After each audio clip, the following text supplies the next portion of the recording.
functional now, everything, or? Just the project one. Okay. And that's basically that new building that was constructed. And now project two will be modifying the existing building with new equipment and processes. So Now, everything, or? So you're streaming now, John? It is, and I'm just linking it to the website right now. All right. So that'll be done in about 2 seconds. Oh, they changed it.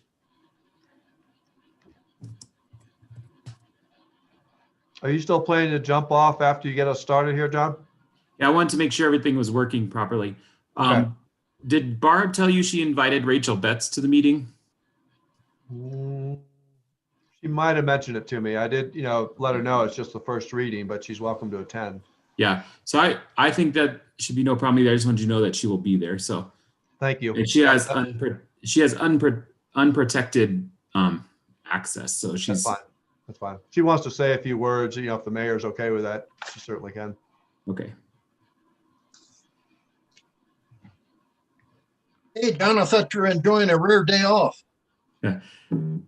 It's a little tricky to get the meeting streaming and everything working, and we thought maybe it would be better for the first try not to be at council. So how's your day today, Chuck? Do you have a nice weekend? Hey, smooth. Yeah. It's almost always good. How about yours? Oh, it was good. We're trying to get all moved in and everything. So we've been meeting in another all the place. people. Yeah. John's actually in his new house there, in one of the rooms in his new house. Yep. Well, congratulations. That's Thank great. you. I got my very own office, so it's very exciting. Wow. I like the bear stud look on the last one. Yeah. It's a little bit cool. I'm going to do something in here. I got, the old school maps that they rolled up on the black or the chalkboard, in the old days. I got a United States and South America one from 1927. And so I think I'm going to hang it on that wall back there. That's cool. Yeah. Well, we got all the council members that went to the wastewater treatment plant, so. Yeah.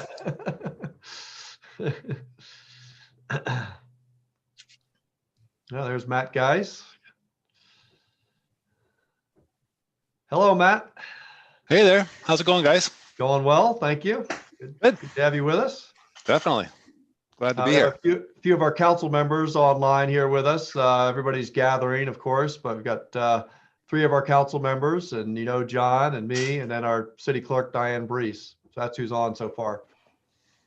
Yep, definitely. Nice to meet you both. And I figured I'd log in just a few moments early. You never know how things are going to work out. That's a good idea. We had a little technical difficulty with a meeting earlier today, and but we got through it. So that's always a good way to go. Matt will be giving the presentation on electric vehicle charging stations project here in the city proposal. So that's with ChargePoint. So yeah. Just as a would you like me to share screen when it comes down to that, or do you? I know I'm looking at the packet that was delivered too. I could just whichever way. I gave you the rights to. You have all control rights, so you should be good to go. Hijack the meeting. So Matt, you need to end the meeting early, okay? Yeah, exactly. That's the one condition. Early for me should be, a little bit. And speaking of early, how much time should I don't want to take up too much of your guys' time. So what should I keep in mind? We have 4 agenda items. So if you can keep it to 10, 15 minutes, that would be great, because we've got to get through 4 agenda items before 7 o'clock. Perfect. No problem. I used to work. Good. Oh yeah, no, I used to, at one point in my real estate career, I managed high-end condos, and we used to have condo association meetings regularly. So, working with the city councils, presenting, and I know how it goes. That's why I ask about time, because I could talk for hours about EVs, but you probably don't want to hear me for hours. So. Yep. And we are live streaming, so we live stream our meetings, just so you know. So there are probably other folks watching or listening that you can't see, but so as a public meeting. Perfect. Yeah, I took a glance at your some of your other recorded meetings from earlier meetings the other day, just to see the format. So tell me when you want me to begin. Got the mayor on now, Mike Hillman. Hey, This is Matt. Yep, you know Matt. Of course I know Matt. How you doing? Doing great. Doing real Yeah. fine. Let's see. We're missing Art and Bob and Jim. There's Jim.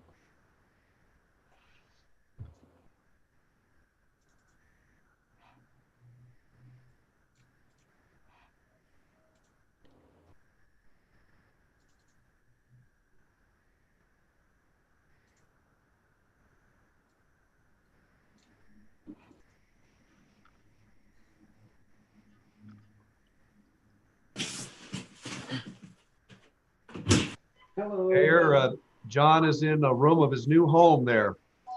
Like a fun rodeo from the safety of their own homes. Company.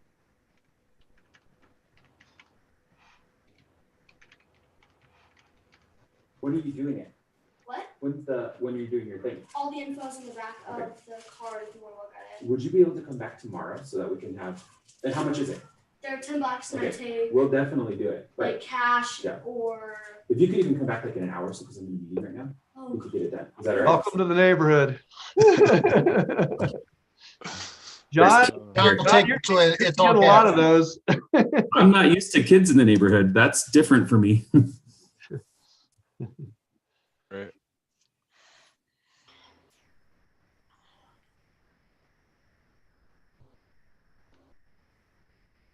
Let's see, Chief. Let's see, there's Bob. All we have, we're just waiting on Art, I believe, right? Let's give Art a few more minutes. Hey, Jim, how are you? I'm good. How are you, bud? Good. Good. Good to see everybody. Hey, Jim. Hey, how you doing, Scott? Andy, sorry I missed that tour today. That would have been cool. It was a good tour. Yeah, I bet. All right, well, let's go ahead and get rolling. I'm sure Art will be on in a few minutes. So this is October 12th, 6 p.m. This is our work session. Tonight we have a few topics to talk about. And we're going to start out with the electrical vehicle charging stations. We have Matt Geis, is that right? Yeah, Geis, correct. Yep, Matt Geis with ChargePoint. They approached the city, it's probably been about 4, maybe 5 weeks ago now, and came to us with an opportunity for Idaho Streams to be able to get some free to the city through some grants and CDOT charging stations. And these are high level, high speed charging stations. As we know, we approved Tesla putting some charging stations. It was on private property over by the Come and Go. If you've driven by there during busy days, it's surprising that most of those charging stations are being used. So with this idea, ChargePoint came to the city and asked, what would we think about it? And would we be willing to partner up with them to make this reality? So after looking at several sites, which Matt will go over in a few minutes, we kind of designated an area that we thought that would be the best use, the best way to be able to access these charging stations. So with that, I'm going to hand it over to Matt. In our packet, we've got some drawings and some locations and things. So with that, Matt, go ahead. Do you have like a PowerPoint that you're going to do a presentation off of, or how are you going to do? Yeah. I'm going to share the screen. Yeah. So Okay. thank you very much. Appreciate your guys' time. And I'm just going to show the same presentation that's in your packet, but I just thought I'd share a screen. I'm hoping, there we go. So we're going to review the grant program and the location, why we chose the 16th and Water, and then talk about the MOU and next steps. I'm going to try to rush through this a little bit so that I only take about 10 minutes or so. But while I'm here on the right-hand side here, you can see this is the installed stations in, I think that's Salida. So and these were just installed about a month or so ago. So that's basically a picture of what 2 of the chargers look like. Pretty similar to what you might see there in the with the Tesla chargers. A little bit about ChargePoint. We've been around since 2007. I've been with the company for about 3.5 years. We provide a lot of electric vehicle charging throughout America, and we have a couple offices around the world here, specifically in Europe. Here's a little picture of our network. We have a lot of chargers out there, so we're pretty much pride ourselves on our network to be able to see what's going on, who's charging, where, when, and how. But needless to say, we've been doing this for a while. I think maybe some of you may have heard recently we're getting ready to go public. So there's a little IPO offering thing coming out here at the end of the year. Been a couple articles about it. It's kind of fun, kind of exciting. So moving along, one of the reasons I want to just jump right down here to the program. So basically, this is the Colorado Energy Office put out a grant proposal, which we submitted grants for, and we were awarded all of the locations, which basically are 6 corridors across Colorado. And the main purpose of the grant was to provide the ability for electric vehicles to travel across the state of Colorado. And in doing so, they picked numerous locations to allow for that travel. And as the mayor said earlier, these are what they call high-speed or DC fast chargers, which provide a regular electric vehicle now and into the future with charging at speeds of anywhere from 15 minutes to an hour and a half, depending on your vehicle and the state of the battery charge, and so on and so forth. As you can see right in here is Idaho Springs, and we've just like I said, we built out. So Dinosaur way over here was the first station we opened. That was at the Welcome Center and was owned by Moffat County. So that's one of the towns and counties we're working with. We also are working with the town of Pagosa Springs. They're gonna, on their property there, also in Montrose. Where's Montrose? Around here someplace maybe. There it is, I think. No, over here. So the town of Montrose is working with us as well. Estes Park is gonna open pretty soon. So I'm just giving you a flavor for the different areas and also the different towns we've worked with. We've also worked with Come and Go and some other private companies to install the chargers. So, but when it comes to Idaho Springs, and also just to be clear, they started off with Georgetown as the favored location. And as we explored Georgetown, realized that there just wasn't as much amenities as well as space. So we looked at Idaho Springs and asked the Colorado Energy Office if they would move to Idaho Springs for us and allow us to go there. So again, continuing on and just blurt in and interrupt if you have any questions. John and I have been working for a little while trying to find the best location, and over the course of the last month or so, reviewed a number of locations, and I wanted to kind of go through those. And I put a little map on there to show you where those were. But let's start with the location we chose. And then we can go through why we didn't choose the other ones. So this is a picture of the parking lot here between 16th and 17th and Water Street. And it's showing kind of the location. I understand right now you guys are working with CDOT, and at some point they're gonna increase this. They're going to take some more property from you guys, I guess is the easiest way to put it. And I think I understand it's going to probably come around here someplace. So we're looking at this location in the parking lot to provide. Matt, did Yes. you get the drawing that CDOT sent us? I haven't received that yet. You haven't received that yet? Nope. Andy, we never sent that to them. Well, Because I don't think so, but we can get it to them. This may not happen here. What we saw in those drawings is this area will not be affected. okay, perfect. Will not affect us. So I don't know what we were thinking, but we chose the right spot that we can go ahead and if this is what council chooses to do. I think we'll be just fine doing it where we had proposed to do it. Perfect. Matt, Yes. Matt, I'm sorry. Sure, it says 8 stalls phase 1, yes? Yeah. What's the projected number of like, what do you guys like to see in a town or a small town or on the I-70 corridor? I know what's Tesla got, Mike, correct me if I'm wrong. Do they have 8 at the Come and Go? I believe it is. Is that yes. 8? So with you guys, Matt, with 8 stalls in phase 1, is there a phase 2 or more? I'm just question. wondering how. Okay. Yeah. So not to distract from the phase 1. So there's two levels, 2 sizes of installs that they provided for. The tier 1, which is on higher traffic highways, which would be 4 chargers with an additional 4 more that could come in phase 2. And then they had a lower level, which was for some of the lower traffic, which were 2 chargers with 2 more in phase 2. Phase 2, in quotes, has always been a future if wanted, if need be. Okay. Yeah, so we thought that this site we could go right into and install all 8 at the same time. So in this plan, there's not a phase 2 per se. It's going straight in with all 8 because of the need for the amount of chargers for this location. Going up to Vail or up to the mountains there with EV travel, it always takes a little bit more out of the battery. So we expect to have more charging cycles there, more people to charge more often because of the going uphill and going fast.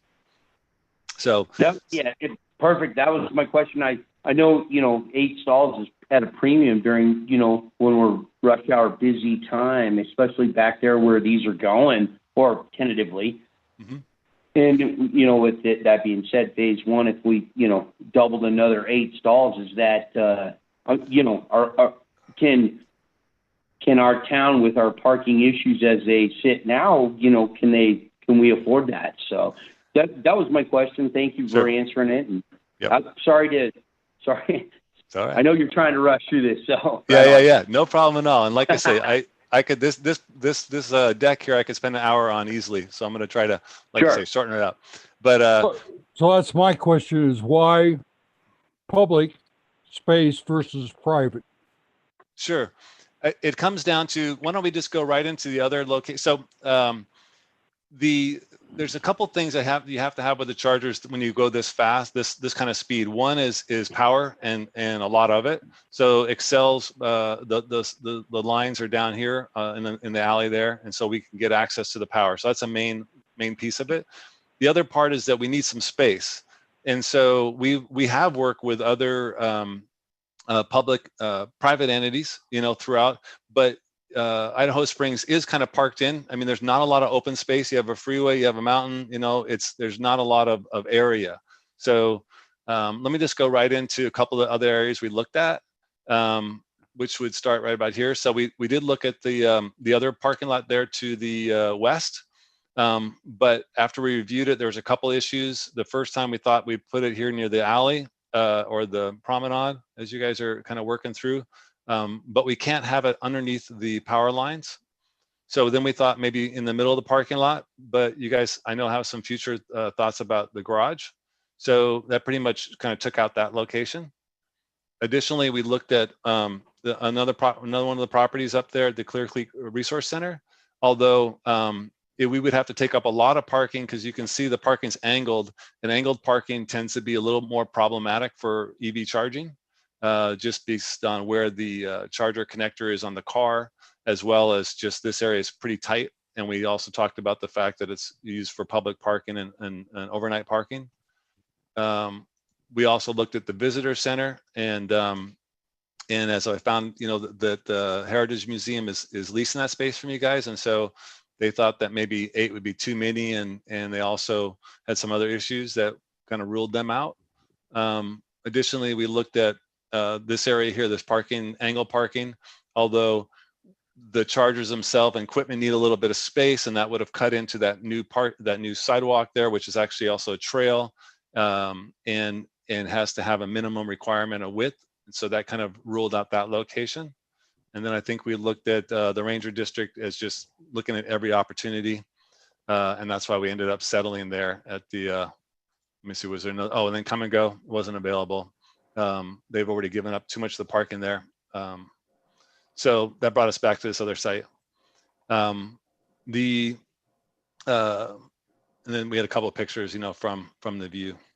So this, so again, we would, the customers, the charge, we wouldn't, they would still have to pay for the parking because we know it's a paid lot. So there, you wouldn't lose that revenue when the cars were charging. They'd still have to pay for the parking. We would have to use about 1 or 1.5 parking spaces for the switchgear and the electric charging equipment. But really, this is the main. This phase here is to get to the MOU, the Memorandum of Understanding. So, which is also provided in the packet. I think at page 78. I think is where it is in your packet. And that basically is a non-binding agreement that says that the city has listened to us. They like the idea of charging, and they would like to electric vehicle charging, and they'd like to move forward to the next step. And we need to send that through to Colorado Energy Office to be approved as an official site. And then once they've done that, we can start the next phase, which would be to work with you guys about layout and there's a license agreement. And there's a number of other things we need to do, which I think are actually laid out here in the next steps.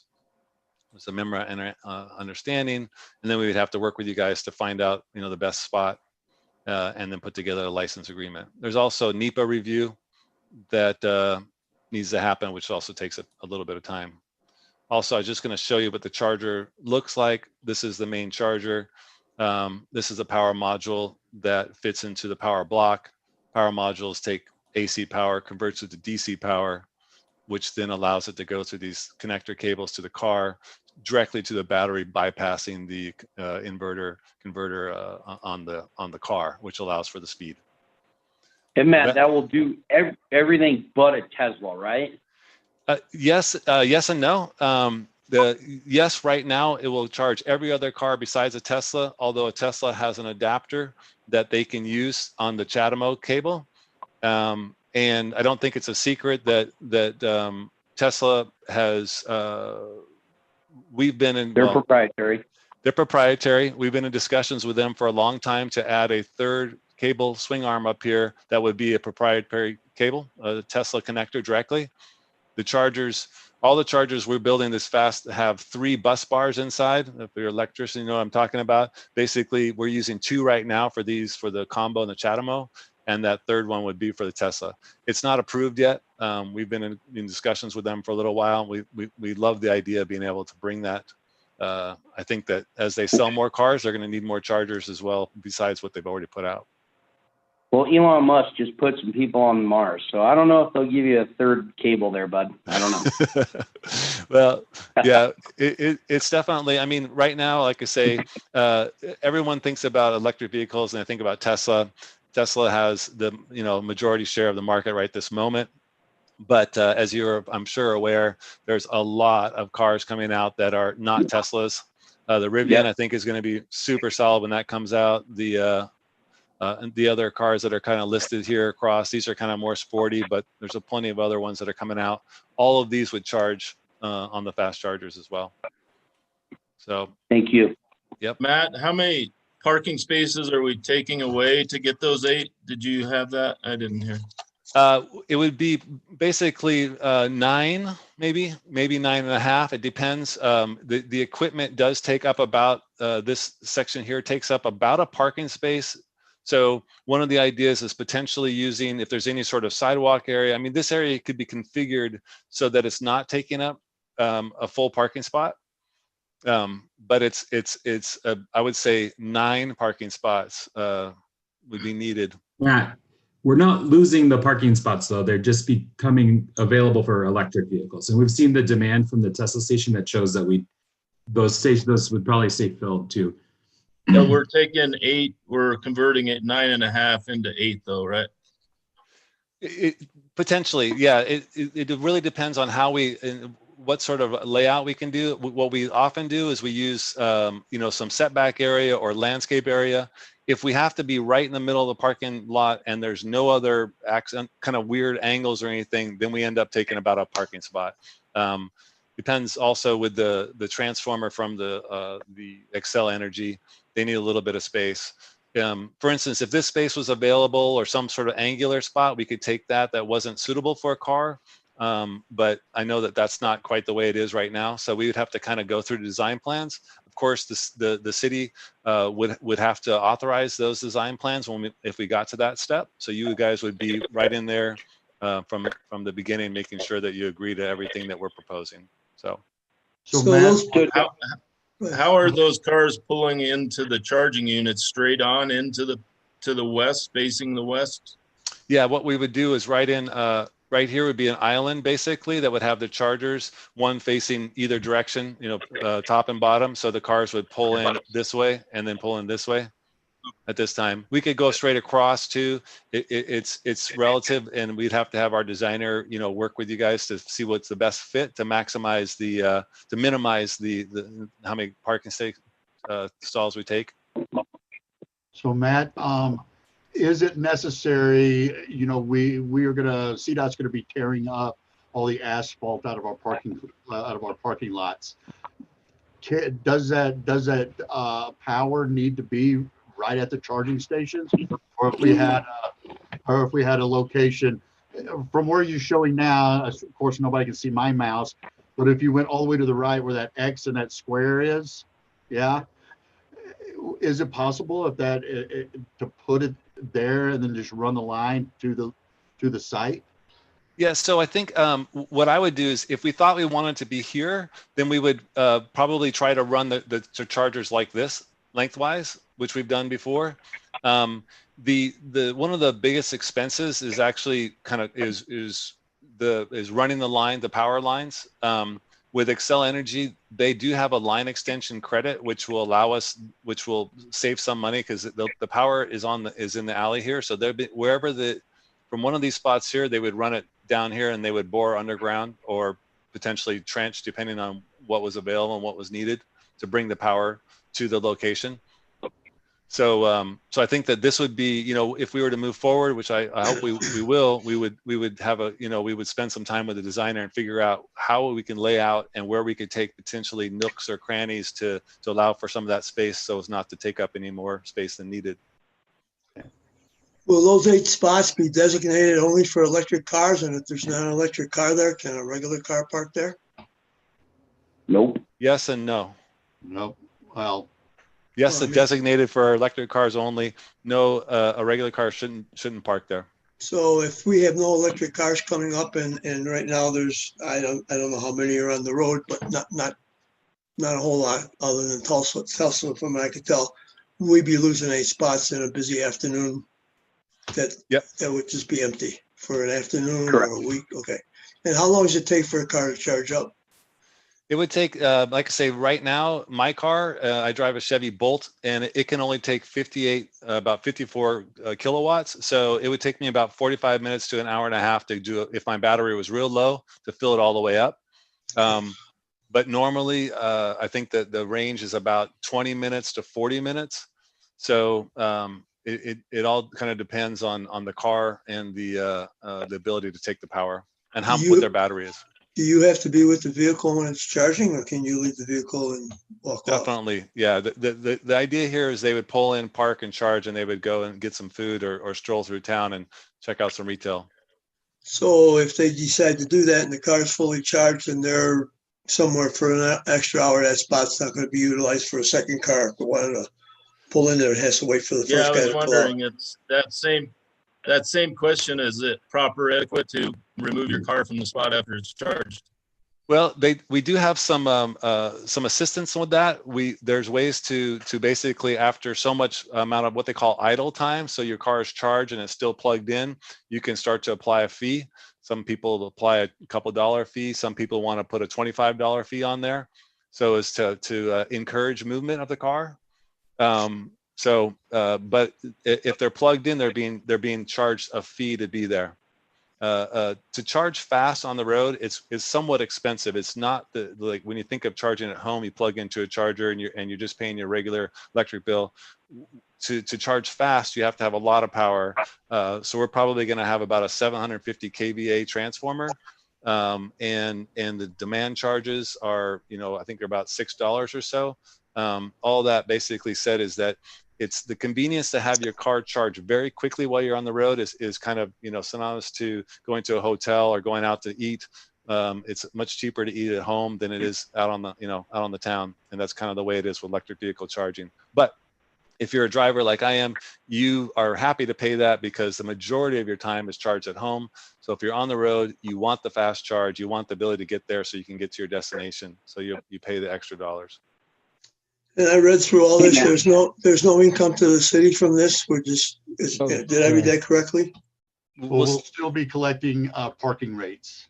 Correct. They will still have to pay, they will still have to I'm not clear. We'll be collecting those anyway. That's not extra. We'll be no. utilizing. That's right. not No, an it's not going to be any extra. Hey, Matt, and Yes. or maybe Mayor. So was the reasoning behind not entertaining the thought of the site being at the 103 Forest Service building because it's too far of a walk downtown? Or No, I said to the group that if they wanted to approach the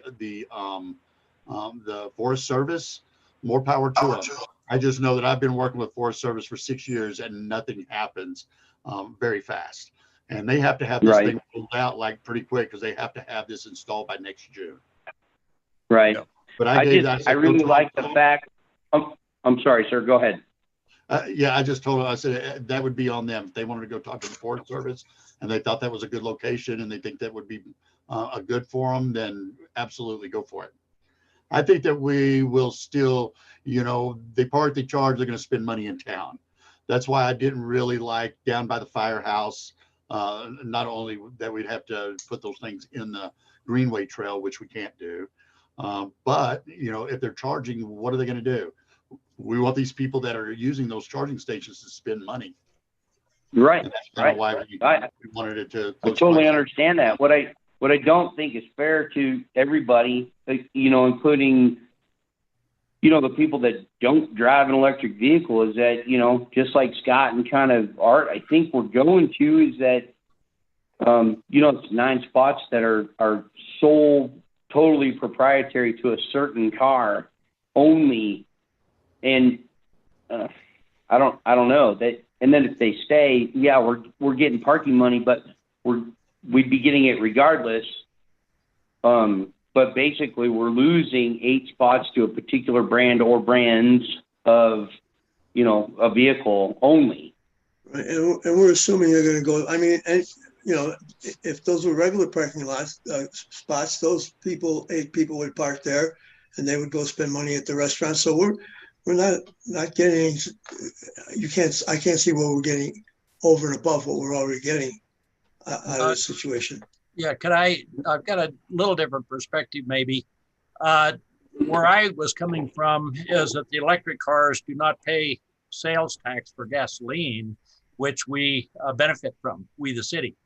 And so I'm wondering if there might be a small surcharge on the electrical meter that would go to the city that might equate across more or less to what the sales tax loss would be.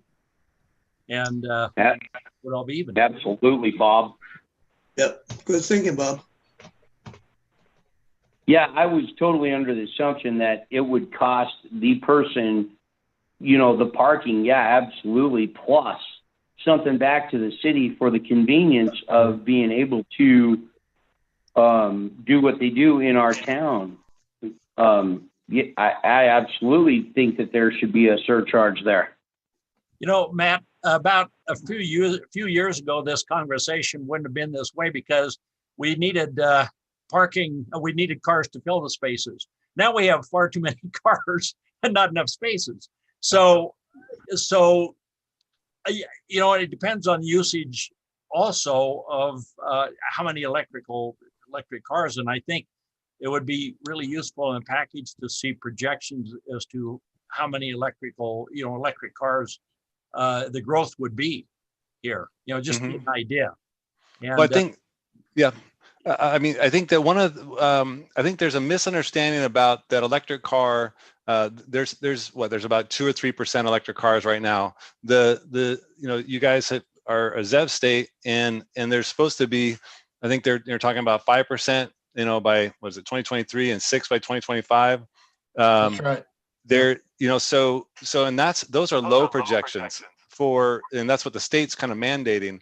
I think that if, as you've watched, the hockey stick is just going straight up right now in terms of the EV adoption. I would think about this as how many drivers do you want to not stop because they're driving an EV? Is that percentage 10% or 15% in the next, 10 years?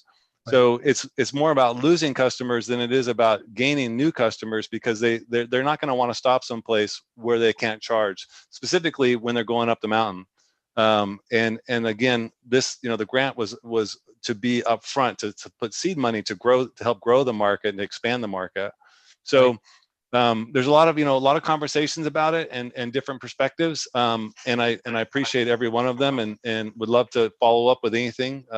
John and I can put together an auxiliary report and send it to the town. The other thing too is that in terms of the future, like you just said, this is at least $120,000 project to do something like this.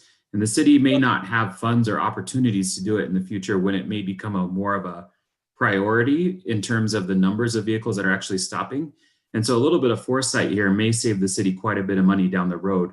We know that construction costs in Colorado typically don't go down, especially in Idaho Springs. And so a project like this, getting ahead of it, especially since we're on the scenic byway and because of our proximity to Floyd Hill, I think we're going to see that demand for those spaces is pretty substantial as we move forward. I agree. I'm sorry. No, I was just going to mention about the average budget for this size site is going to be about $500,000. So about 400, 500, give or take $1,000.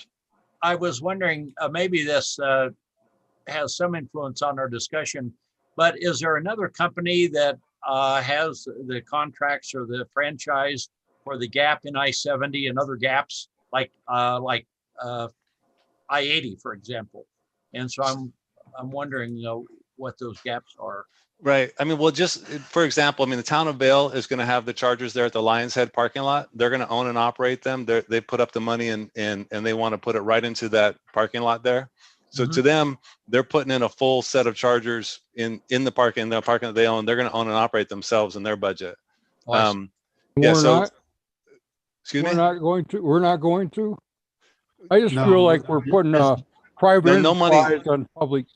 Yeah, there's no money for, you guys don't have to, right. There's no, in this case scenario, the city is not putting any money into it. They're providing the land.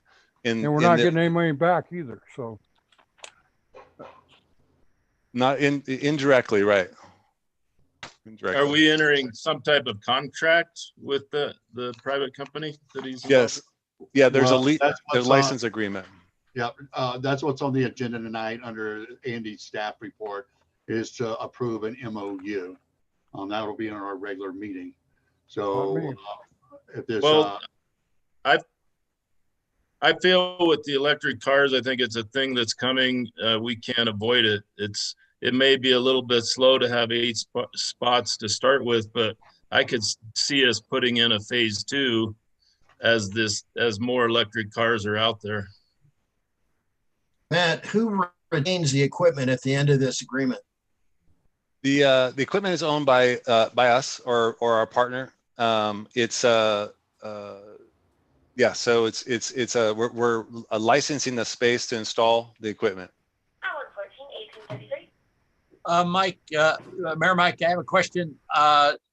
We do not get any income from Xcel on electricity sold in the city limits, do we?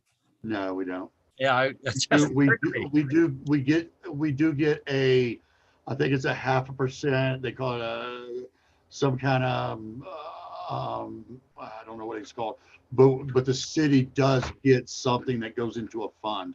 We actually had about $400,000 that we used when we undergrounded Colorado Boulevard power line. So there is a little bit of money from the Xcel Energy that goes into the city coffers. It's not a whole lot, but it is a little bit. Okay, well, I didn't want to sound negative. I'm excited about moving forward here, but we need to look at all these factors for sure. But yeah, if these, I don't know, I know, Matt, that we have certainly, equations as to what each of the spaces, parking spaces are worth in terms of sales tax downtown. And so it's purely a matter, in a way, if all these spaces are under the same demand that the other spaces are, it would equate out absolutely even. And it may take a while to get there, but I truly think it will. Last time I pulled into a doctor's office, I found myself between two Nissan Leafs. So that surprised me. So the cars are certainly growing in numbers. True. I'm sorry to take up 35 minutes of everyone's time with this. I know that there's a lot of questions, and so I'm glad to continue on, or if you felt it necessary to send back another report. But I think the main thing for us is to see if you're good to move forward with the MOU, memorandum of understanding. It allows for us to move to the next phase without committing you at all. So it's a non-binding agreement that allows us to move to the next phase, so we can see what the costs are available, the layout of the parking, and also negotiate look at the license agreement, which would be an agreement that would be a binding agreement that we would enter into at a later date if everything went forward. Okay. All right, council, any other questions for Matt tonight? There was one statement I was wondering about, and I think it stated that Come and Go had given their facility, their land, to Tesla. And I was wondering if that actually, if that's documented or whatever, if they actually did that, to use that parking lot for electric. So, I mean, just to be clear with Come and Go, we're working with them at five other sites. So Craig, Wellington, Rifle, let's see, Steamboat, no, what's a couple up in here? Sorry, I don't have it right up to my tongue. So we're working with them about 7 sites, five sites. We had 2 others that didn't go through, and we're co-locating with the Tesla site in Craig with Come and Go. So Come and Go loves the idea. They're building out. They're going to provide electrons, diesel, and gas to their customers. And they're taking advantage of all of the grant money that's available right now, both in Colorado and in the other couple of states that they operate in. So I think my basic question is, they are not charging a fee on these other sites, kind of like what some of us were thinking of anyway. Yeah, I don't believe they're charging Tesla a fee to be there. I think they're actually helping pay for some of the costs to be there. Okay. All right. Thank you. Yeah. Yeah, the state frowns against us paying a fee to the hosts. So we have worked out some small agreements here or there to help pay for maybe some of the cost of restriping or asphalting or such. But as part of the grant program, they really want this open to the public, and they, like I say, they kind of frowned at having to pay a license fees to be someplace. Sure. Yeah. Well, growing the industry, it's incentivized. Yeah, it's good. All right, council, last chance for any questions. All right, thanks, Matt, for coming in and giving us the presentation. And we'll be talking about this on our regular meeting at 7. Great. Thanks, guys. Take care. Thank you. All right. Appreciate it. Bye-bye. All right, John, you ready? Yeah. John Hayden? Our next item on our agenda tonight is the proposal from Colorado Christmas lights. All right, John, take it away. Council, at our last meeting, you directed me to go ahead and talk to them again and see if we could correct a couple of things. One note about the scope of service. It did say that the scope of service would remain the same between this year and future years of the contract. So the contract years would be here this year, 2020 through 2024, with the same scope of service. In the updated contract I provided you, he did add the visitor center for free this year, and then he did add that on. That's typically been a $3,000 cost for the city, and that's reflected in the costs from years 2 through 5. He's a businessman, and he has to do what's right for his business. He can't give us a good price for Christmas lights that we're going to be able to afford without that contract. That contract is going to be really important for him, for his business, just for him to be successful and feed his family and all that kind of stuff. I think though, when you consider what we're paying for in that contract, it's significantly cheaper than we've ever paid for Christmas lights. Our first budget ever was $24,000. It's gone up since then. This year we had budgeted $28,000 for this project.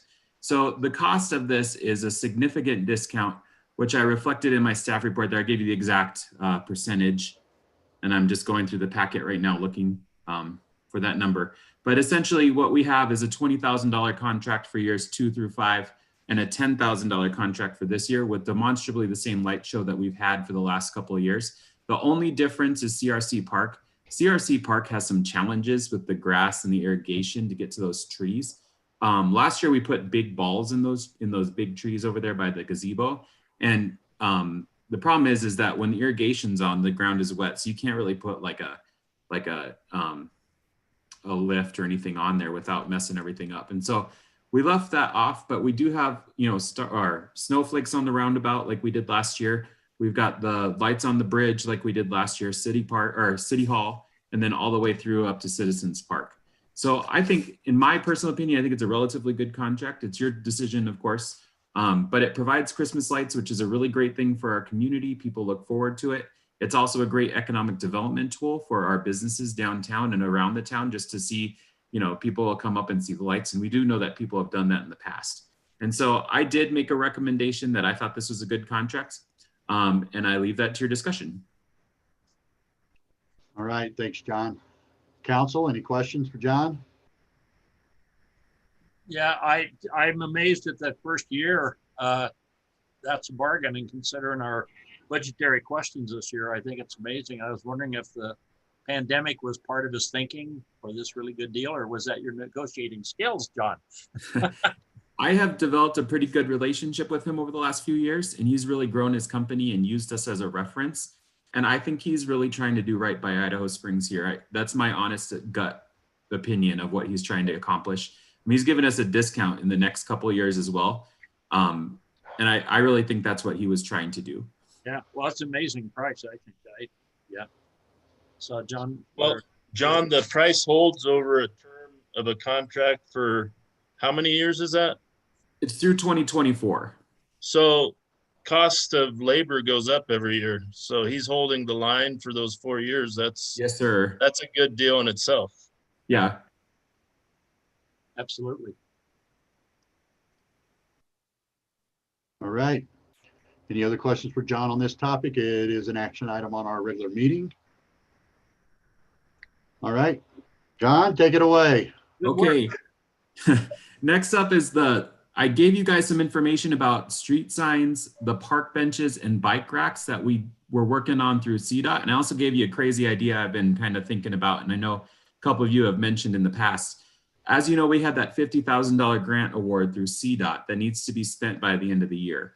One of the things that we were hoping to accomplish was new street signs in the downtown area. They are really cool, but they have just reached the end of their life. And so I provided a mock-up that I've been working with BSC Signs, who's the sign company we've used for the last couple of projects. These signs are just a little bit more than a regular street sign. They're about 100 and, I forget what I said they are. They're like, I put the price in the thing. They work out to like 140 each, I think.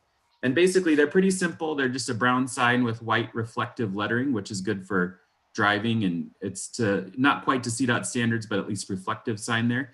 And they say National Historic District, and they have a little bit of interest to the sign. They're brown, you said? Yes, sir. And they're $150. Okay. I'm really glad to hear that. Yeah. We probably need to purchase some extra brackets for the light posts for some of these locations. That's the one cost that I'm not 100% sure on. Director Bordoni told me that there are potentially some new brackets down at Public Works. And we know the sign, our poles are pretty old. And so we know what they are, and we likely can find some more online if we need to. I think we need 10 total new ones if we install signage at each of these locations. That actually came out to be much cheaper than I thought it was going to be. You know, I was budgeting $300 to $400 a sign, and it ended up being 150. So that was a pretty good deal. So what I was thinking is there's some opportunities we have since we have so much money in that budget. One is, I was thinking those wooden signs are really nostalgic for a lot of people in town, and we have a couple of projects that need to be funded around, such as the train or just the Historic Society in general for the hose houses, things like that. I was wondering if it might be possible to auction those signs off for a good cause, you know, just to people who love the history of Idaho Springs, and those signs are sentimental. So that was one of my questions. My other question related to signage is, I have been talking to them for a while about an archway, similar to what used to be over by Safeway. And I've put in a couple of just crazy mock-ups that they did just off the cuff. They don't have to necessarily look like this, but I just wanted to give you an idea of some, you know, what may be possible. You know, there's a lot of towns that have archways still. Golden is very prominent. Edgewater has one. The Highlands has one. There's a couple different places similar to Idaho Springs that do. And they're a really great way to center a sense of place in our community. And they really do build on economic development because it allows us to do branding. And so I threw that in there. I think that these archways would come in about 16, 17,000. We have $27,000 total in the signage budget from CDOT. And I think the signage that I have listed here will cost just under $6,000. So I think we may have enough money to accomplish both, but I didn't move forward with the archway until I kind of heard from you all. One other thing of note, there are some arch poles from the Safeway sign that are currently stored in town, and they may be possible to reuse. I'm not 100% sure. BSC signs would need to have their engineer look at them to make sure they're load bearing and, you know, appropriate for public usage. But that could be something that we could do that may potentially even reduce the cost of that sign. This is supposed to also cover wayfinding in general. So if we did the archway, that's one option. We could also look at some more signs that, you know, potentially point to the water wheel or the Greenway Trail or whatever the case may be with the rest of that budget. So the last thing in this staff report is we have money for bike racks and benches. I put the cost of our bench is approximately $1,500 or so. It depends, you know, just a slight little bit with COVID just to make sure prices are right. But that's the city bench. I put a picture of the one that's at Water Wheel Park in the report. That's the $1,500 Do More bench that we've selected. And that is we can get that from a Colorado company. I also put a example of a bike rack that we could get. These I picked because I think they look nice. I had heard some concerns from people saying, you know, the bike racks we have in town, some of them collect trash. This one wouldn't do that when the wind blows. They would just blow right through, which, you know, is marginally better. But they're come in a bunch of different colors. They're very simple. They take very little space. The one I put in there, a 5-loop rack, will hold 7 bikes, and they're approximately $500. So I was thinking that potentially we could do 2 of those bike racks and maybe 3 benches, or we could do 2 benches and more bike racks, kind of just depending on what council thinks is appropriate. So in this staff report, I had a couple of requests for direction. It was mainly to see if you guys liked the street sign design that I had come up with. If it'd be okay to sell the street signs, the current signs, in a fundraiser for a project to be determined, and I would probably bring that back to you before doing anything. And then just kind of regarding your preference, if you like this arch idea and if I should pursue it further. And then also just to see what you thoughts are about the benches and the racks. Nice job all around, Jonathan. I think Absolutely. our citizens would benefit. We're not paying for this. The arch sign is terrific. You even have a couple different examples. They're subtle differences, but the arch sign I think is a terrific idea. The bike racks, just another benefit for our citizens. And you know, I really think, just as an example, Historical Society would probably, since they do have an annual fundraiser every year with historically minded patrons that attend, it would be a good way to recycle the signs. And the money would go to a nonprofit, you know, that directly supports our community. Did talk to Director Stokes about it briefly, just in principle. They are likely to have an auction to replace their gala this year, and I think they would really like the opportunity to have something like that included. So no decisions have been made, but she said that would be something they'd be interested in helping us with. Yeah, it's good. Nice work, John. Thank you. Very So good. John, just a couple of quick things. One, in this description, it's saying that it is black with gloss finish. number one under the proposal? Yeah, that was my question too. You did mention brown, I assume kind of like National Park Oh. Service brown. I was intending brown. I think I had two versions of this and I think I put the wrong picture in here, but I had intended brown because in our last conversation, we had talked about the wood, really liking the idea of replacing with wood, but I couldn't get reflective letters on wood. And so I went with, I was looking at the brown color and I think I put the wrong picture here. So I apologize. I really like the idea of a different sign in the district, historic district, and the fact that it says National Historic District on each one. I'm getting into the weeds here a little bit, but I think you're on the right track here. Also, the idea of an arch, no bike racks, all of that is really great. My only overall comment is I would, it seems to me maybe a little bit more of a Victorian flair on some of it, which could be talked about later, but just a little more of the flavor of downtown. And on the signs or the bike racks? Yeah, the bike rack, the bench actually mostly. The signs are great, I think. Okay, I could look and see if I could find some, maybe I could talk to Director Bordoni a little bit and see if we could come up with something that meets what you're talking about there. It's a suggestion. Yeah, I don't have any hard ideas on it. So okay. Okay, thank you. No, good work, John. Very good, John.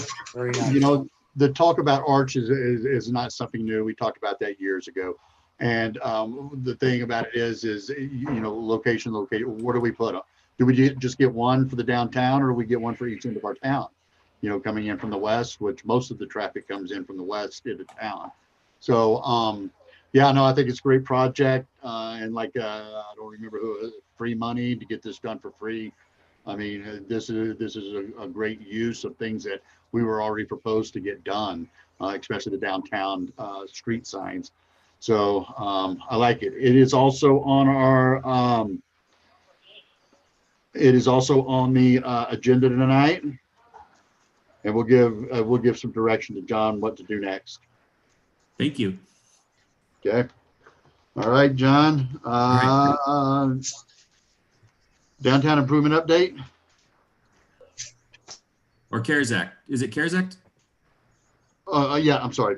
Okay. For additional CARES Act funding. All right. So council, I've applied for Andy and I have applied for 6 grants over the last 5 or 6 grants for like $3 million over the last 2 weeks.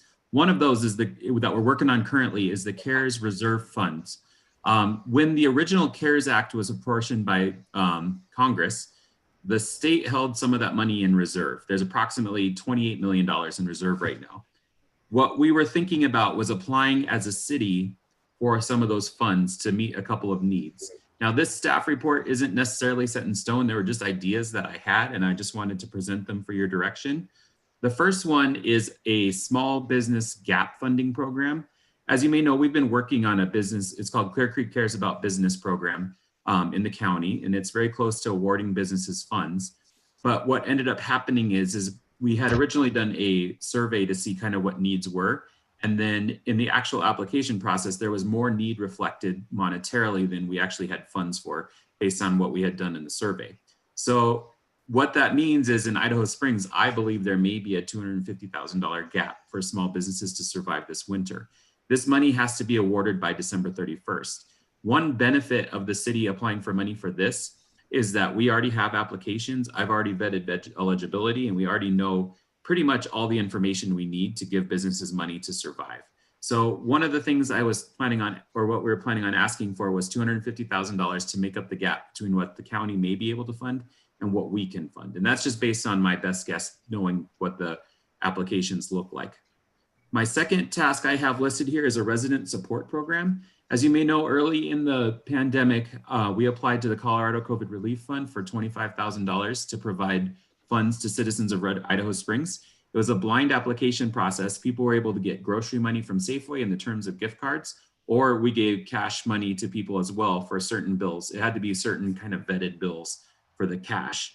And we gave that money out in about 8 weeks. So what I did is just kind of bumped that up, looking at until next June, thinking about, the struggles that the service and tourism industry are going to have this winter likely. And I was thinking we could ask for about $84,000 to buy gift cards. I would like to focus this on Safeway gift cards this time because we have to spend the money by December 31st. Also, Safeway did really well by us last time and gave us about $600 free gift cards for that program. So I think we might be able to replicate that success here. Task 3, I would like to improve our capacity for virtual city meetings. One thing I'd like to do is buy every city council member a laptop and set them up so that you can have Zoom on there, and you can also get your packets digitally. For COVID, that reduces our unnecessary social interactions. It also makes sure that you guys all have standard equipment and that you can get your packet in your city email easily without any problems. Those laptops cost about $400 each, approximately, depending on the deal I'm able to find on the day that we get the money. The other thing I'd like to do is upgrade our city council chambers. When we are able to go back to full city council meetings, we're likely still going to have some building restrictions on how many people can be there. And I'd like to make sure that we improve on some of this video and audio issue that we've had in the past in our chambers. Our system is just, we're driving a 1987 Volvo in 2020 right now. So I'd just like to upgrade it, get the bells and whistles I need to make sure that people can see your faces when you're talking and hear you. I'd also like to improve Diane's capability to record meetings. She's using a tape recorder right now, and that's just not functional in 2020. So we'd like to just upgrade that a little bit. I'm asking for $20,000 for that. I know I can upgrade our chambers for that, including getting a screen so we can have video presence. If we can't have public comment in person, we can still do it where everybody can see them. So that's task 3. Task 4 is I have 2 virtual message system boards. Those things run about $20,000 to get a multi-line board. When we ran the census earlier this year, one of the things the county used the grant money for was to rent boards, and we use those for messaging. When COVID hit, we also put the messaging on those boards, and we realized that those were kind of beneficial to the city. We applied for, or we're talking about getting maybe 2 boards so we can put them at the egg, or 240 or wherever we're going to put them. It would give us the ability to give messaging in really prominent areas for our residents. As you know, sometimes that's an issue for the city. We oftentimes have really great information, but getting it into people's hands is hard. So if we have boards that we can put simple messages on, it would be helpful. It also would help us when we have traffic congestion on I-70 so that we can position the board so that people understand how they're supposed to move if they are in town and things like that. So I put that on here. The last 2 are kind of up for thoughts and consideration here. The first one is a new truck and plow for Public Works.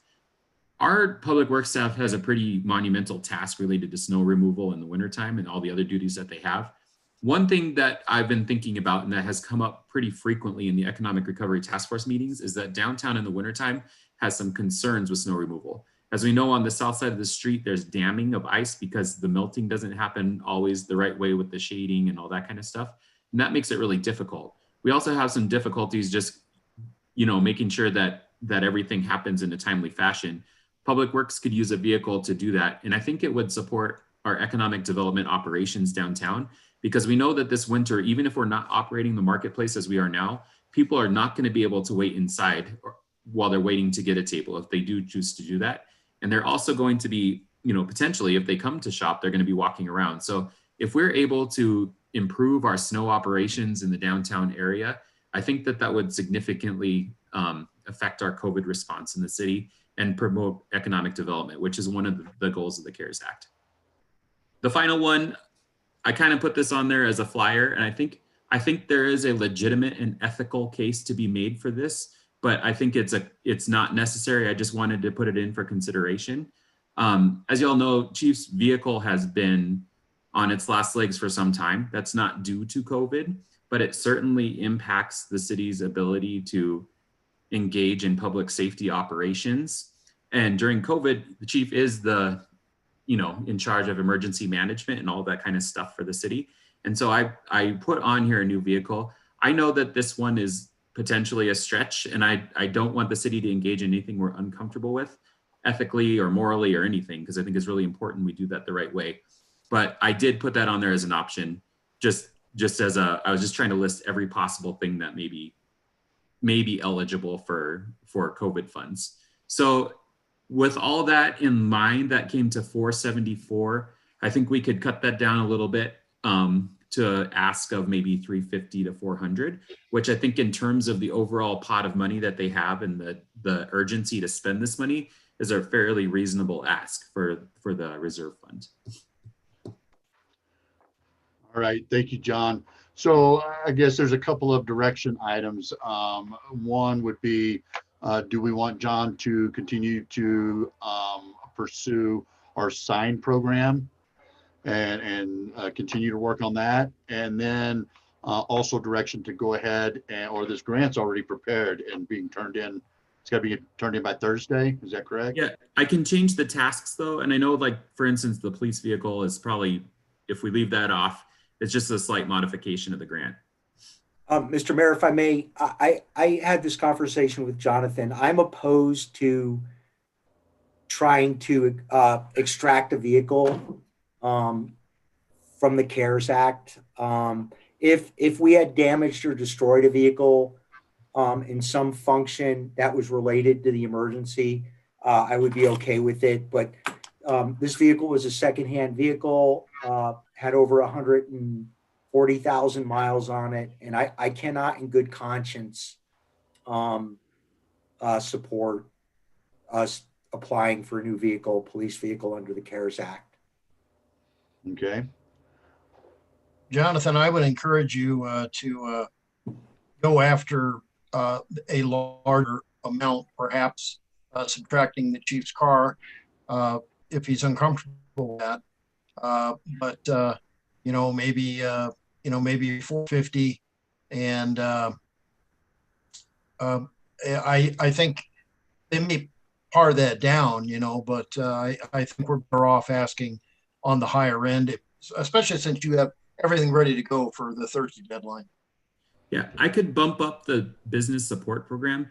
We know people gave me numbers, but I suspect this is going to be a hard winter. And if we were able to give people more money, I don't think it would hurt anybody's feelings. All right, good thinking. I agree. And I think the sign program is excellent. I really hope you pursue that.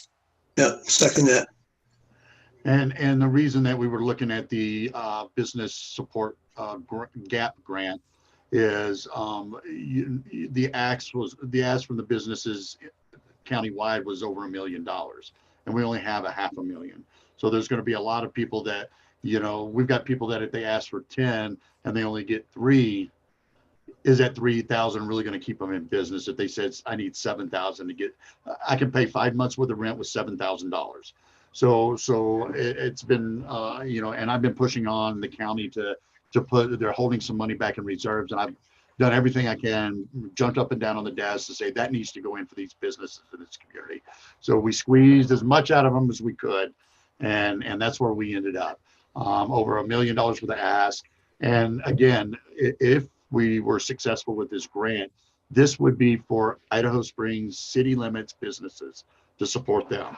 That's what we were elected by, and that's the intention for this money, is to help support our businesses that drive our sales tax and that do the things in our community that make it what it is. So we've got that, and so the grant will go in Thursday. Everybody, I think, agreed to let John continue to work on our sign, get some pricing on this archway to see if that's something that we can come up with enough money and make it happen. I think it's a great idea. Okay, anything else? All right, go ahead. I've got one quick question. Sure, I know that Jimmy's in an orange top, and I'm hopeful it's not a jumpsuit that they, I hope you're not incarcerated is what I'm saying. Not tonight, just a Harley shirt. Just so oh, it's a Harley shirt. And if I'm not mistaken, they stopped making the Bolt this year or last year. I don't believe there are new ones on the road, but I'm not sure about that. Just thought I'd add that in there. All right. So it's 3 minutes after. I'm going to give everybody about 4 minutes to in between, so that if you need to do something real quick in between the meeting, get it done. I'll see you back here at about 7 minutes after. Great. Thank you.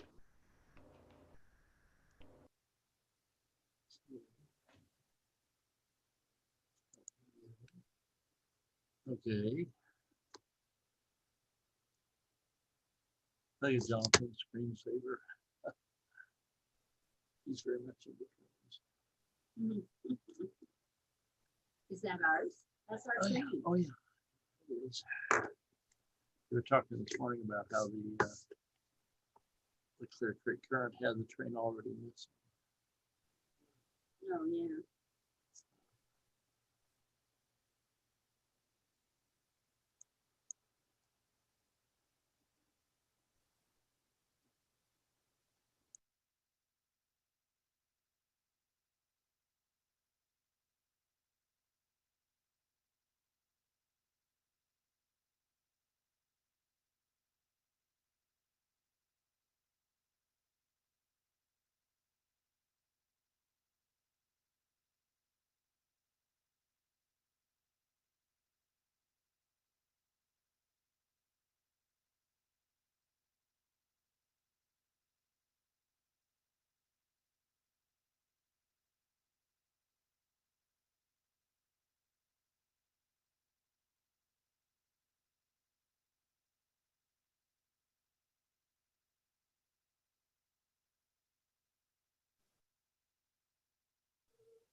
John, John Curtis, you don't have any glasses to put on?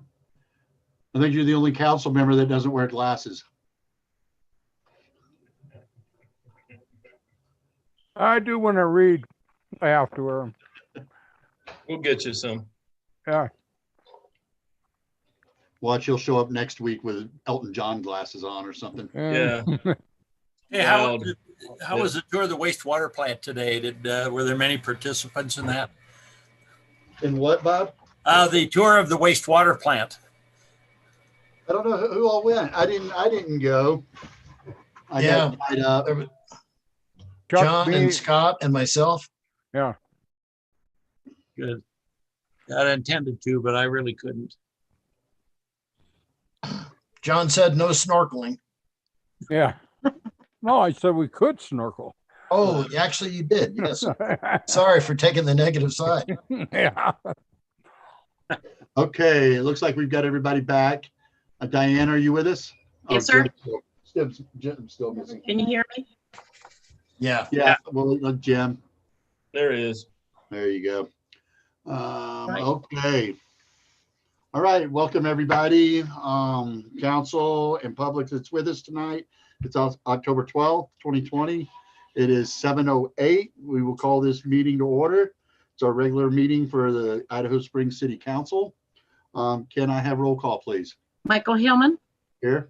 Scott Pennell, Chuck Carmen, Here. Here. Bob Boland, Here. John Curtis, Here. Art Cacavelli, Jim Clark. Here. All right, please stand with us for the Pledge of the Allegiance.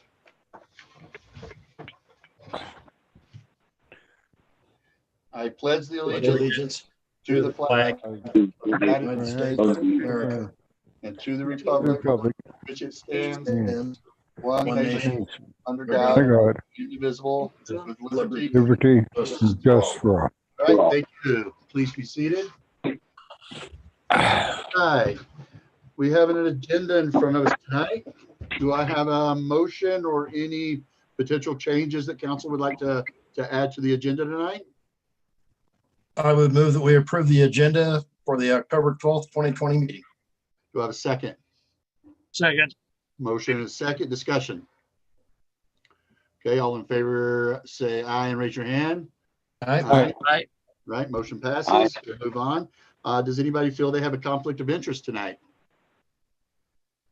Do you have any bills on that I missed, Jim? I didn't see. I don't believe so, sir.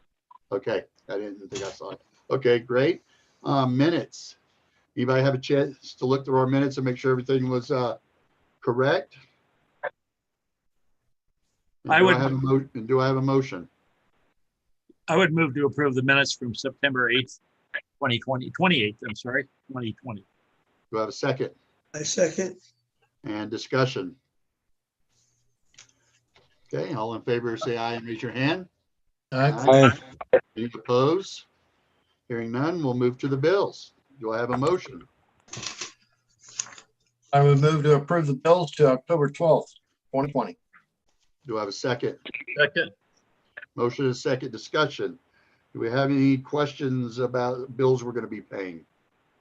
I thought I was gonna make it through 2 meetings in a row. And I this is wasn't more, calling you out either, Art. I'm sorry, It's guys. okay. You can recover later.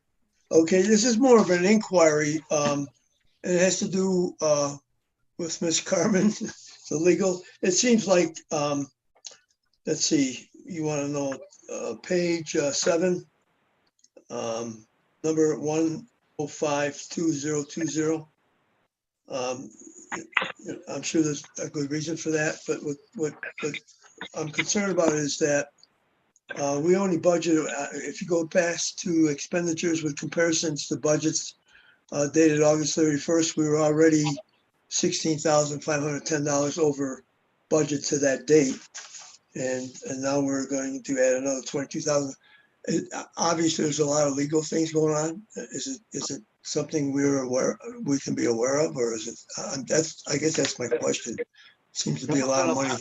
I'm going to let Carmen discuss that, and she also did something so that we would understand a little bit more of what areas these payments and what services these departments were going to. So, Carmen. Okay. Yeah, sure. Good question and valid question. And I, as Andy and Mayor, and those of you who have known me for some time know, I keep an eye on those things myself.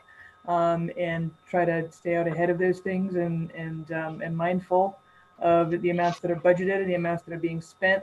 To answer your question, Councilor Cacavelli, over the last couple months, and I think I've actually addressed this with you as a group before, there are, as you know, a significant amount of planning issues that are coming around that haven't yet, some haven't bubbled up to your level. Those require a great amount of time, and so that has contributed to what you are seeing are September amounts or September time spent. A lot of time in September on planning issues. What I have done on that front, and what I've always done, is separated out those kinds of issues on the bills that we send to the city so that the city may recoup those from land use and development applicants That is something that we separately track and invoice so that the city again can recoup those fees. Developers and development applications do execute an agreement that says, hey, we will reimburse the city for your costs in processing our application. Those costs include our time. So while you may front some of those fees to pay them immediately, you may also recoup them. I'm not involved with that process at City Hall, so maybe Andy or John or someone could provide you with an accounting of the amounts of our fees that have been recouped. That might be useful for you to know how much is being reimbursed. But I try to make that as easy as possible for staff by doing them separately. Also, I'll keep this brief. I know you're just on bills. I also separately track and invoice our time that is spent on litigation, because that is what I would consider unique or extraordinary, not the usual day-to-day legal fees. In this past month, in September, we did spend a significant amount of, or I should say about maybe $4,000 or so of time on litigation. Funny enough, we are getting ready to update you on some litigation, which I won't do in this open forum, but we may have an update on some litigation, which is a good update to give you in the near future. I'm also, as I let Andy and Mayor know, separating out our fees as they relate to particular departments, Councilor Cacavelli, so that if there's a PD issue or a public works issue, so those things might be appropriately parsed out to different departments. So that's a long explanation to your very simple question. This last month was kind of an intense month legally. Believe me, I hope that things calm down myself, but I also, Mayor and Council, all of you, any of you, I invite you, I think I've done this before, to take a look at our invoices anytime you wish. You deserve, like everybody else, to know what you're spending money on. And as Andy well knows, when he gets my novels of invoices, I'm quite detailed in what I explain happens. And so if you have any questions, please don't hesitate to ask. It's no problem, and I take no offense. You should be asking about our bills. Thank you, Carmen. I appreciate it. And then I had to make her change it. She put a mayor category on there. I told her she had to remove it. She really didn't. It was exorbitant. I had to just say enough. Yeah. Okay. Did you get clarification enough, Art? I did. Thank you. Okay. All right. Great. Anybody else? More questions on the bills, Art? No, that's just that Anybody one. else? I almost made a record, but just that one. Okay. Great. Anybody else? Okay. Can I have roll call, please? Michael Hillman, Yes. Scott Pennell, Yes. Chuck Harmon, Yes. Bob Boland, John Bob, Curtis, you're on. Yeah. He raised his hand. John Curtis, Yes. Art Cacavelli, Yes. Jim Clark. Yes. All right. Do I have any unscheduled public comments, John or Andy? No, sir. Or Diane? We do? No. Okay. Thank you, Diane. Any public comment? No, sir. Okay. Thank you. And we will move past planning. Carmen's already talked. Do you have anything else to talk to us about, Carmen? I don't, Mayor and Council. I think the next thing is really what I wanted to be here for you tonight on the resolution, if you had any questions on that. But other than that, no. Okay, thank you. All right, that'll bring us into the resolutions. Do I have a motion? I would move that we approve resolution number 25, series 2020, a resolution reporting a yes vote on city ballot question 2A to change the job of city clerk from an elected office to a hard position. Do I have a second? Second. Second. All right, motion is second. Discussion. So Diane was talking to me, and she's been discussing with Carmen pretty in depth about what once this, if this resolution passes tonight, what can the city do moving forward to help promote, and what can city council members do to promote this change in our code and how we deal with our city clerk? Carmen, would you like to touch bases with us on do's, don'ts, and what we can expect to be able to do after tonight if this resolution passes? Sure, indeed, Mayor and Council, this is somewhat of a follow-up. As you know, or maybe you don't, provided you under a separate attorney-client communication, a little memo on the basics of the FCPA, the Fair Campaigns Practices Act, which does impact what you can and cannot do now as elected officials when it comes to campaigning, not just on this ballot issue, but ballot issues generally. So you have that bit of advice in your email inboxes. If you would like hard copy, maybe let Diane know and she'd be happy to print that and put that in your mailbox at City Hall. But in regards to this particular ballot question, what you as a council can do as a group under the FCPA, which, to put it just generally, FCPA prohibits you as a group and you individually from spending public taxpayer dollars and resources to advocate for or against ballot issues. That makes sense, right?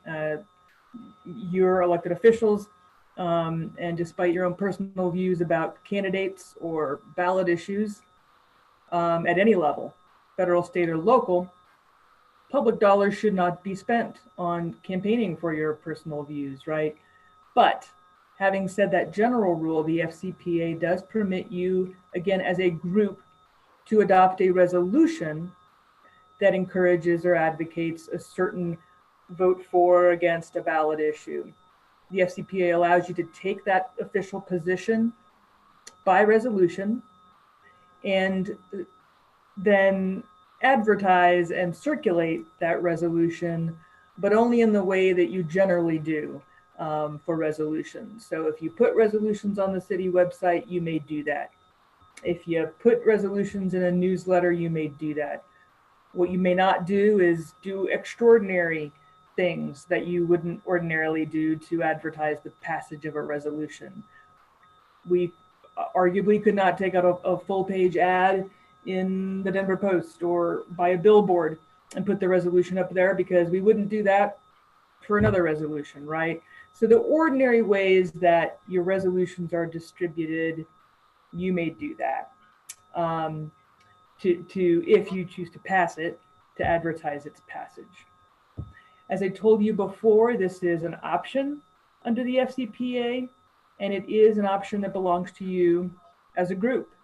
So you may, of course, as with any resolution, vote whichever way you please, and you do not have to advocate for any particular result on this ballot question, but you sure may if you choose to. Finally, again, just in general terms, whether it's this ballot issue or any other, you remain free as individuals and residents and citizens of Idaho Springs to speak your own voice and have your own opinions and advocate for your own opinions on ballot issues. So long as you do that advocacy on your own time and with your own money, and you make clear that you're doing it as an individual, you may do that. You can continue to do that, and you do not lose your right to participate in the political process just because you're now a council member. What you can't do generally is use public resources to do that. So I'm happy to answer any questions you might have, but that's the resolution you have in front of you tonight, purely optional. And I encourage you to talk about it and discuss whether or not you want to advocate for a result as a group. Thank you, Carmen.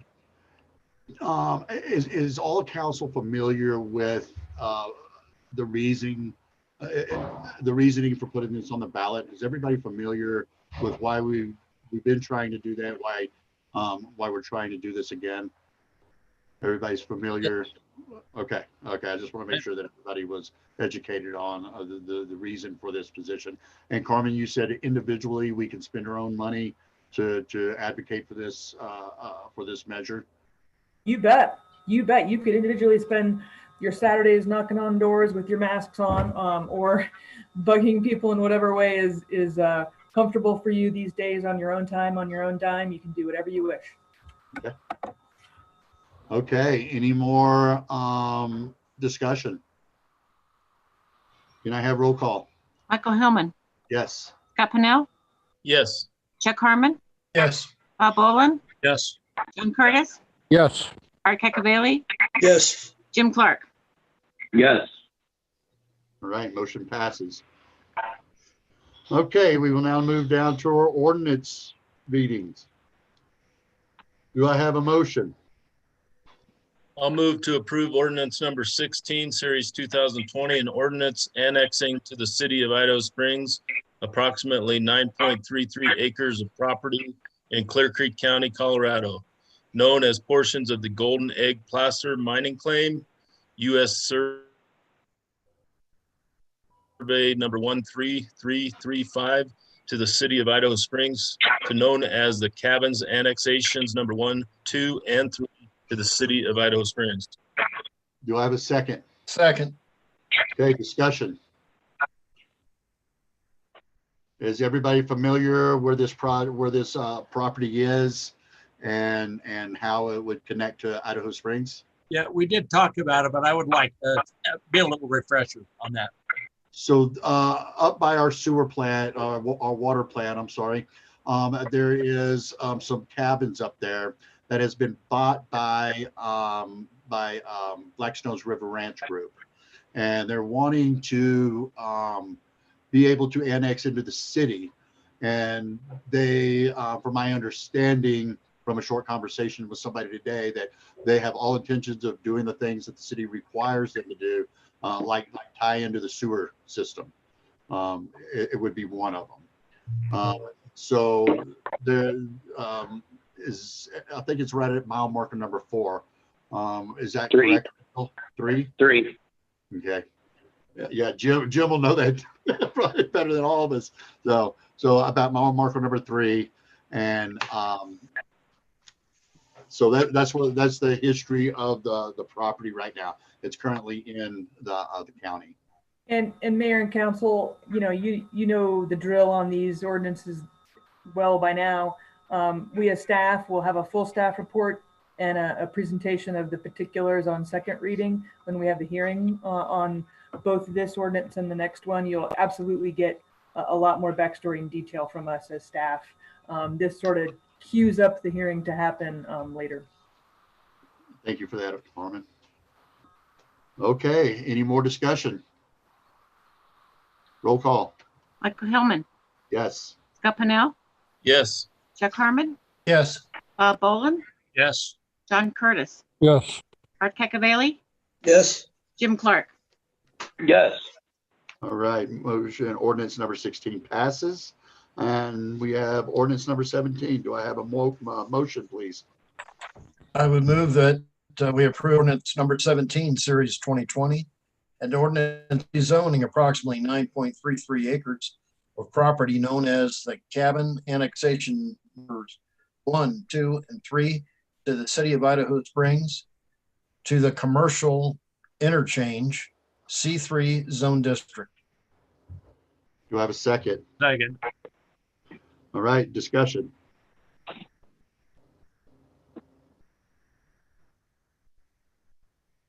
Okay, hearing none. Can I have roll call? Michael Hillman, Yes. Scott Pennell, Yes. Chuck Harmon, Yes. Bob Boland, Yes. John Curtis, Yes. Art Cacavelli, Yes. Jim Clark. Yes. Motion passes. All right. Congratulations, Rachel. When we do our second reading, you could be part of the city of Idaho Springs. Are you there, Rachel? He's Okay. muted. All right, we will move down. So we have a public hearing to do. Carmen, help me out with this. We need to read, let's see. We need to read the ordinance first or do the public hearing first? The instructions are in your packet, sir. Hold on, Mayor, is this on the, mean, I have the- 12, Diane? I'm sorry? Diane? I mean, I've got the public hearing. I just don't know if we need to read the ordinance first or open the public hearing. Open the Oh. public hearing. Just do the hearing first, Mayor. Okay. Yep. This hearing will come to order. This is a public hearing before the City Council of the City of Idaho Springs on Ordinance 12, Series 2020. An ordinance amending Section 21-85 of the Idaho Springs Municipal Code concerning required notice of hearings on certificates of appropriateness. The order of this hearing will come as follows. Staff introduction and testimony, and the applicant will be sworn in by the city clerk, and then we'll have public testimony. This hearing is now declared open. It is 7:30. And I'm going to look for staff testimony, please. Mayor and council, this was discovered at the first HPRC meeting where certificate of appropriateness was required. And it was discovered that the requirements had been changed to require a notice in the newspaper as well as signs on the property. This had never been a requirement before. I approached Carmen about it and she agreed with eliminating it because there is no statutory or other legal requirement to do so.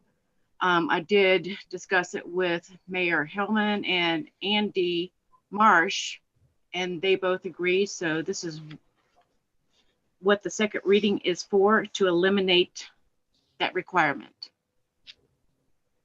All right, thank you, Diane. And I guess we're the applicant, right? We're the applicant.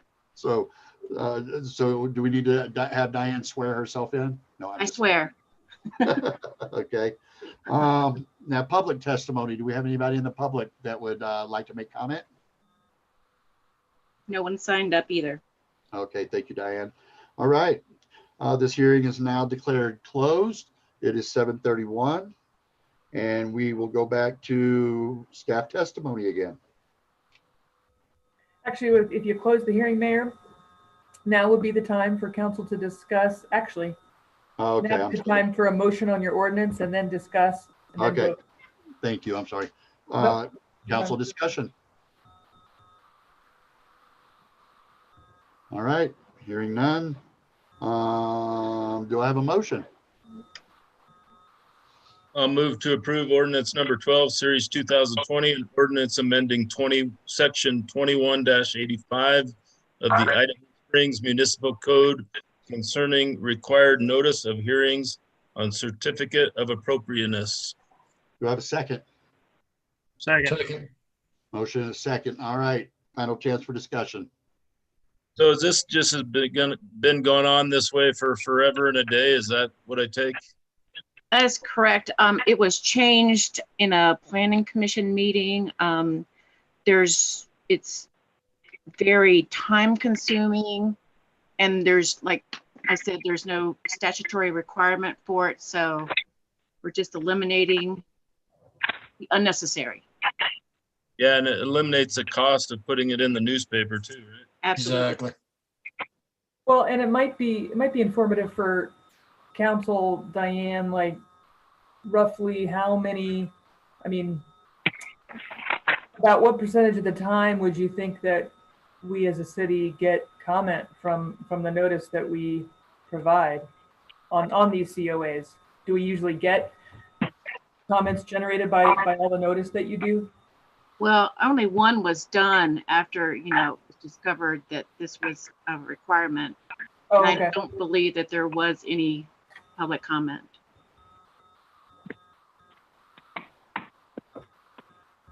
Okay. Any other discussion, council? Roll call, please. Michael Hillman, Yes. Scott Pennell, Yes. Chuck Harmon, Yes. Bob Boland, Yes. John Curtis, Yes. Art Cacavelli, Jim Clark. Yes.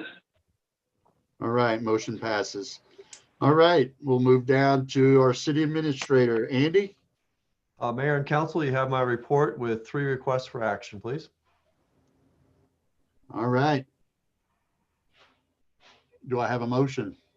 I'll move to approve a proposal from Zambelli Fireworks for fireworks display on July 4th as follows: 24,000 in 2021, 24,000 in 2022, 25,200 in 2023, and 2,000 in 2024, and 26,400 in 2025.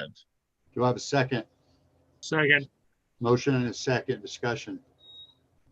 Can we enter into a multi-year contract like this?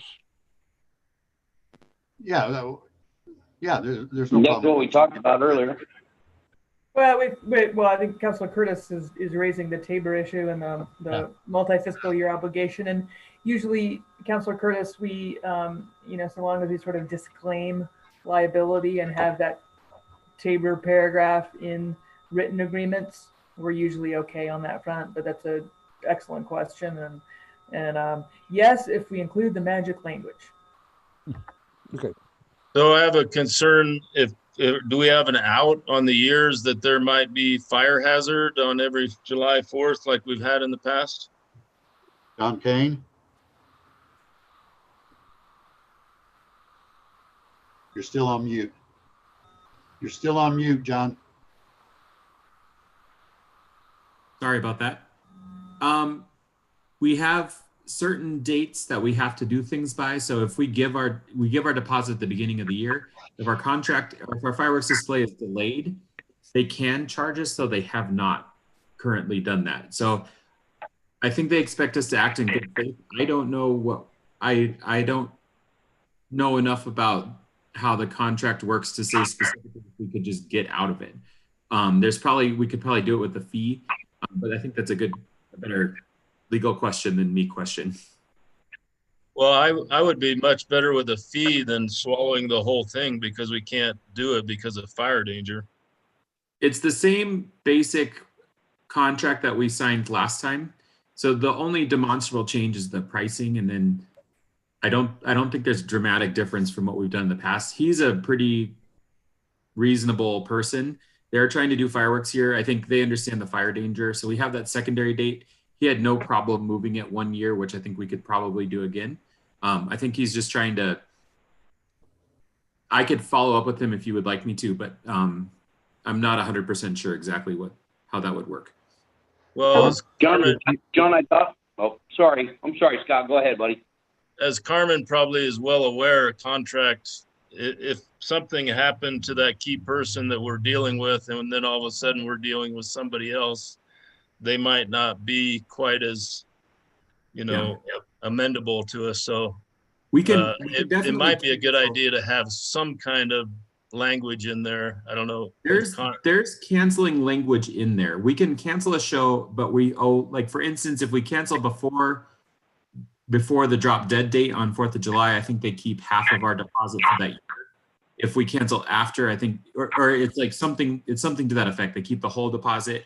If we delay the show and then we cancel it, they keep the whole deposit. There's things like that. I just don't specifically know if we can cancel all the years at one time, or if we can just do the show for, that on a year by year basis. I thought I remember. And I wasn't asking for that. I was just asking for per year. Okay. So I think it's probably in there. It's just something we want to make sure of. So John, our arrangement now, we still have the weekend of our, after Thanksgiving as our secondary date. Currently, for moving forward, this year we moved that date to next year. And remember, he did that without any fees for us. Well, that could have been because of COVID, maybe giving us some relief. In the event that we, like we're maybe expecting this year in November, late November, we still could be in a level 2 fire restriction. What is the number we would have to pay if that happened, or is there something in that contract that would help us out on that? I think we would owe the whole deposit in that case if we can't fire on the secondary date. This year that essentially happened, and he moved it to next year, and then we just moved the rest of the contract out. I would assume that we could do something like that, but it's not written in the contract. Okay. Any other discussion, council?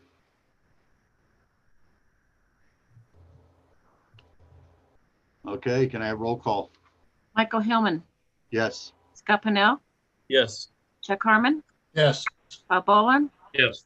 John Curtis, Yes. Art Cacavelli, Jim Clark. Yes. Okay, motion passes. We will move to our second action item under Administrator Marsh's. Do I have a motion? Move to approve a proposal from Colorado Christmas Lights for holiday decorations as follows. 10,290 in 2020 and 20,580 each year for 2021 through 2023. Do I have a second? Second. Discussion.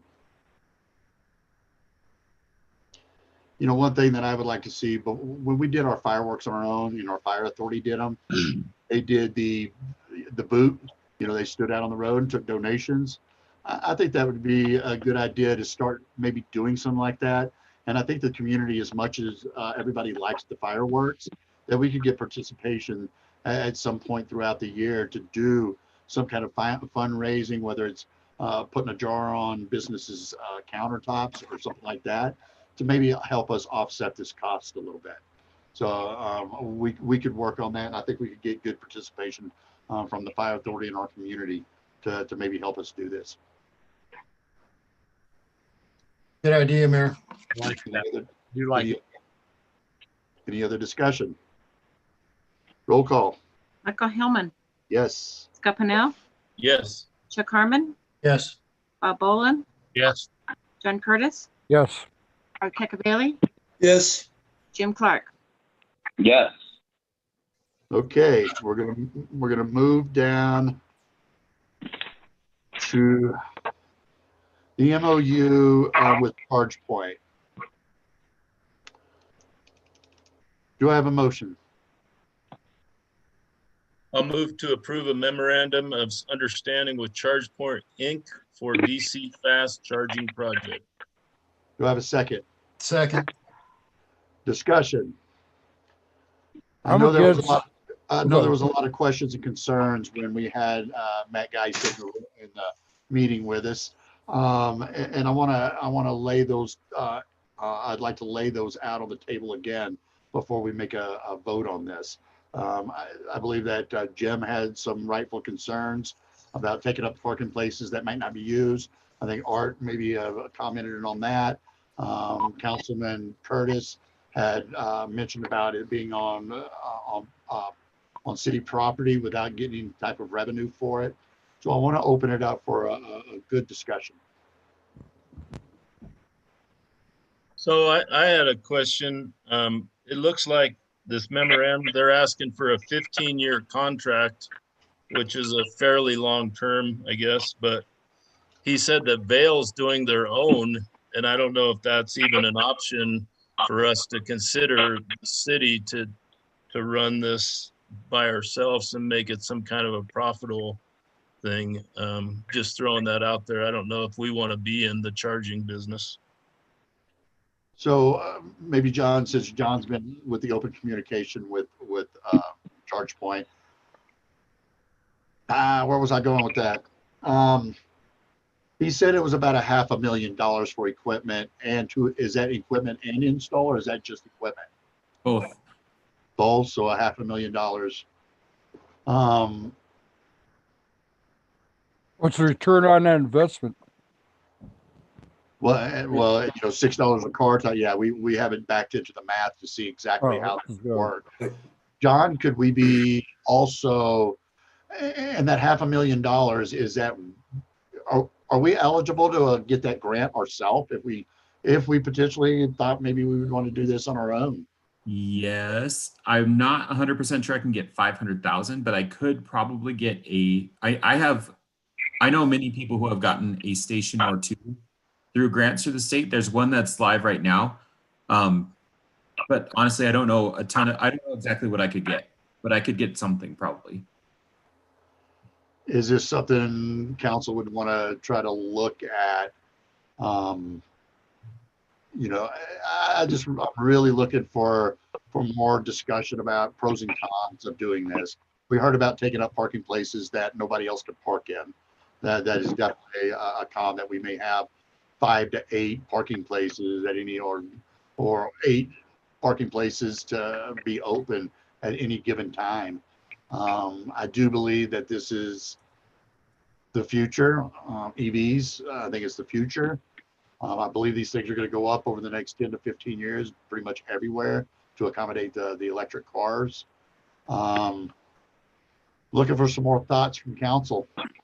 Well, if you really believe that, that would only dilute what we do now. If other places open up, the electric charger stations in and around us, like Georgetown or Golden or so that type of thing, that it would just dilute what we're doing now. So I mean, if they're going to be all over the place, I don't see the benefit now. But let alone if everybody's going to get into the act, how are we going to benefit then? Well, John Kane made a good point that we have this money available to put this in right now. I think that's a pretty valid point too. That's what I worry about, Scott. I worry that, we might get 1 or 2 in, but I just don't know about us $2.5 million, and it's available now. And I'm just afraid that there's 26 new models coming out just for the North American market. And I would hate, because just the problem of getting up to the Eisenhower Tunnel is going to mandate folks, they're going to need to charge. I mean, it could be Idaho Springs or it could be Georgetown, but I would hate for people to bypass us simply because they don't have the ability to do it. Jonathan had his. Yeah, one other point just to consider, Idaho Springs is a historic community and lots were not developed with automobiles in mind, and specifically modern automobiles. Many people in Idaho Springs will not be able to charge their electric vehicles at their homes because they do not have off-street parking. So having publicly available electric vehicle charging that's universal would benefit residents of the city, not just visitors to the city. We're going to charge them $6 an hour or whatever, $3 an hour to come over and charge. Typically, your cars. You pay for what you use. It's service of government is subsidized, but also like if you're using a fee, if you're consuming goods, typically you do pay for goods. So you're going to say so we're going to charge the residents to pay for the parking spot while they're charging their Residents cars. don't pay for parking, sir. Well, but for this issue, they would pay for electricity only. Yeah. Oh. Well, it's charging for 9 parking places. Yeah, and I can tell you, working at a dealership, I know all the promoting that's going on and all that, what's going on. Right now, the sales are 2% or 3%. I know that it's going to grow. Don't get me wrong, but how much are we going to lose in those spots that we're putting in for the next 10 or 15 years that everybody's talking about, as far as the revenue is concerned? Well, and I think that lends to the overall problem we have with parking. Every time I drive through the downtown area on the weekend, I just see people driving around looking for parking spots. Yeah. The overall problem is we have to gain more spots. Yeah. Agreed.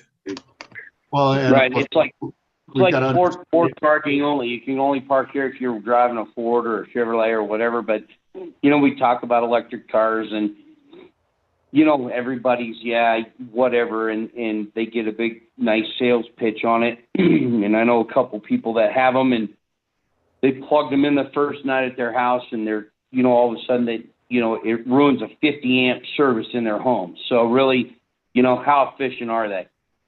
So next thing you know, they're 3/4, I don't know, Scott, you tell me, what's it take to power one of those things and charge them up? A lot. So the sales on them are 2%, projected to 6, whatever, in the next however many. But, you know, the reality of it is that there is record numbers of these cars that have been out for a while, particularly Tesla, Prius, then that are getting traded in for gas cars that people have had their whole lives, and they got a big tax break when they bought their cars, and they're trading them back in now for the gas car because the battery's dead and it's $5,000 to put one in it, or 10 or whatever. So they're buying gas cars again. So I don't know. I think that there'll be a steer away from this big electric push that we think there is. Gas cars ain't going anywhere. Diesel's the way of the future. I mean, diesel cars get 50 miles to the gallon. They're efficient, they're quiet, and they're allowed everywhere. And you can drive them everywhere. I'd race anybody in their electric car to Grand Junction because they won't make it. So one thing that I would advocate for our community is community members would get to use it for free. I mean, I would advocate for that with the company if we decided to let this happen. I don't know if there's enough people here that have them. I don't know that 8 members of the community would fill the spots, Mayor. You? Well, not all at one time, but I know we have electric cars in town. I see people using Chip Bears over at his shop where he's got one of his own that he allows people to use. One thing, the MOU does not lock us in at this point. Right. This will give us a chance to learn a lot more. And I'm very curious about what kind of deal I assume private companies are offering on this stretch of I-70 that this company does not have the franchise for, from Idaho Springs West all the way to Vail, for example. Well, and we Jim need to and find out a lot more. And Jim and Art bring up some points that maybe we just need more statistics on this before we make the final decision. And again, that goes back to, this is only an MOU for this company to start looking into the cost and how to make this happen. This is not voting on letting them this is more of, okay, we're interested. We think we might like what you're talking about. Go ahead and bring some more information and some more data back to us before we make a final ruling on it. All right, in the meantime, we'll collect our own information. And to that point, Mayor, I think Councilor Pennell raised the issue that this company is looking for a 15-year term on the license agreement should the city execute one. But, you know, Mayor correctly observed, this is an MOU. It has all kinds of language that says this is not legally binding. And for me, it's important that there's language that allows either party to terminate the MOU that doesn't even legally obligate us. But there's language that says, hey, either party can terminate this MOU at any time. We just give them written notice. So Mayor and Council, if you wanted to see what else they have to say by approving this, and you change your mind at next week's meeting, you could write a letter to them saying, hey, we're terminating the MOU. We kind of don't think we're interested anymore. So sure they wouldn't appreciate that entirely, but you're asking fair questions, and I think you want more information, and that's fair. But there is an out to this MOU. It seems talking to some of the other cities would make sense as well to see what their experience is with this company. Sorry, John. That's all right. So if we give this company 8 parking spaces, what's going to stop the next company come in and say, well, you gave this guy 8 parking places. I want to do. We say, so what? We've got 8. No. We have this company presented, and sorry, we already got what we need. You know, now or get a lawsuit.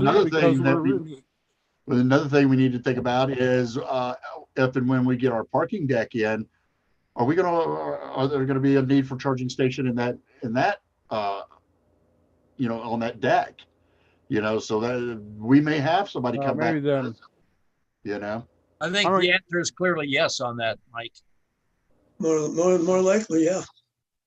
No, maybe then, but not now. I'm not for this. I agree. Okay, well, without any other discussion, let's take a formal vote. Roll call. Michael Hillman, Yes. Scott Pennell, Yes. Chuck Harmon, Yes. Bob Boland, Yes. John Curtis, No. Art Cacavelli, No.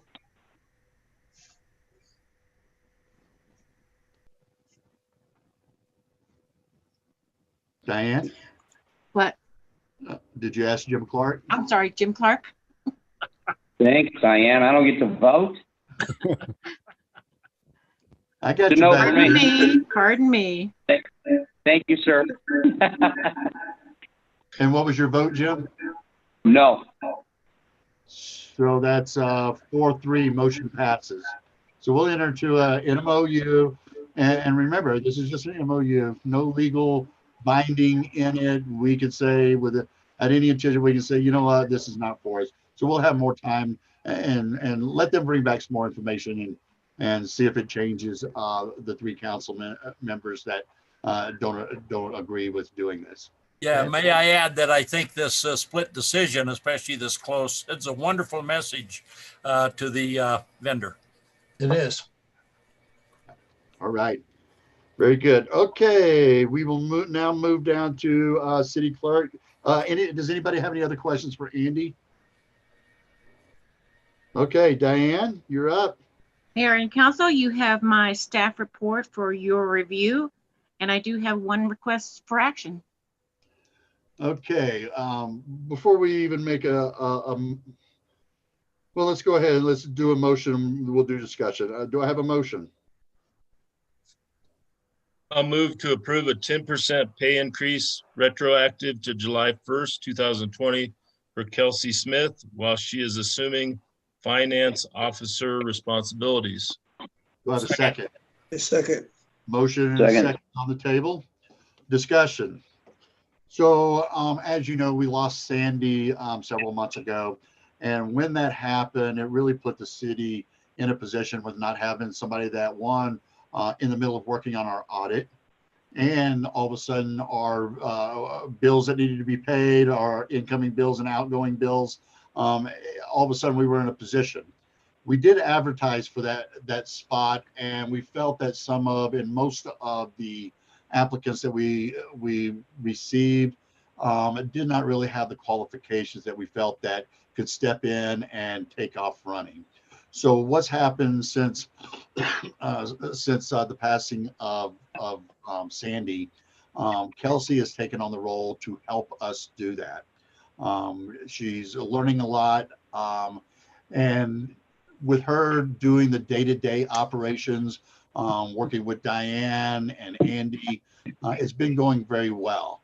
We've all met Lorraine that she is doing our big things, our audit, helping us with the budget and things like that.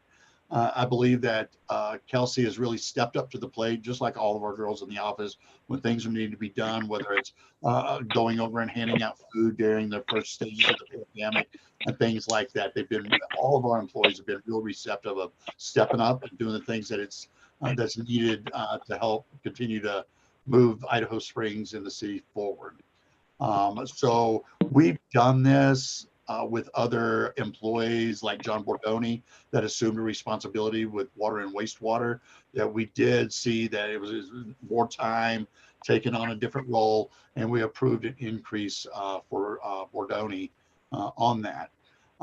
So here we are with Kelsey stepping up to the plate, really helping us out day-to-day operation, and Diane is asking to increase her employee by 10%. And this could go on. We don't know how long until we re-advertise for that position, and then we can talk about it then if we fill that position. So with that, I'd like to say, I think we'll go off Diane's judgment on how much she's doing, but by her doing this work, it's saving us money with the contractor because they have to do less. That's the bottom line. So thank you to Kelsey for stepping up to the plate. Absolutely. Kelsey's not only stepped up to the plate, she's gone above and beyond what has been asked of her. So. Any other council for discussion?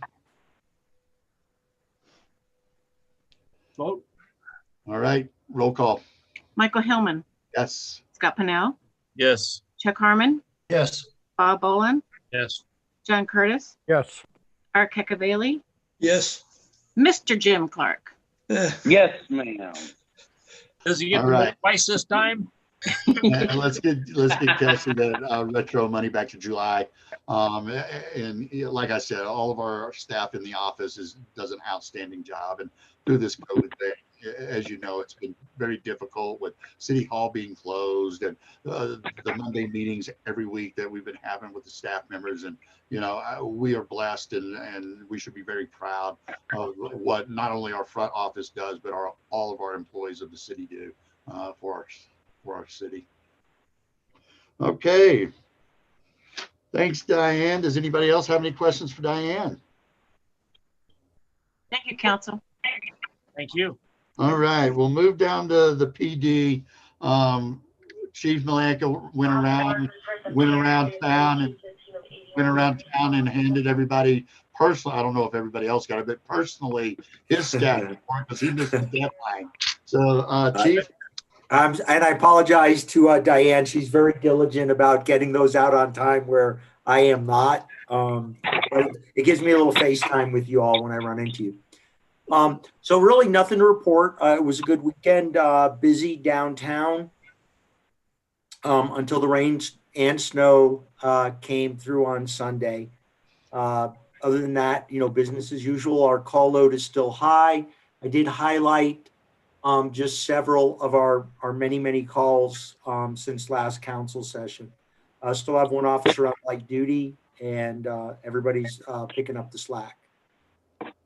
So I did just want to let you know I did go to a 4 10-hour schedule. I anticipate I'll be on a 4 10-hour schedule like everyone else in the department and the sheriff's department as well. But that hasn't stopped me from attending meetings on my days off. I'm still in town, although I may not be in uniform. So don't hesitate to reach out to me on any day of the week. Let's see. We are Andy and I already are in discussions as to how we're going to fill my replacement, essentially find my replacement, and the things we need to do to prepare for that. We are committed to finding someone that will bring the city's public safety programs to the next level. And as always, I'm grateful for everybody's support and encouragement. All right. With no request for action, anybody have any comments or questions for the chief? Well, we're certainly going to miss you, sir.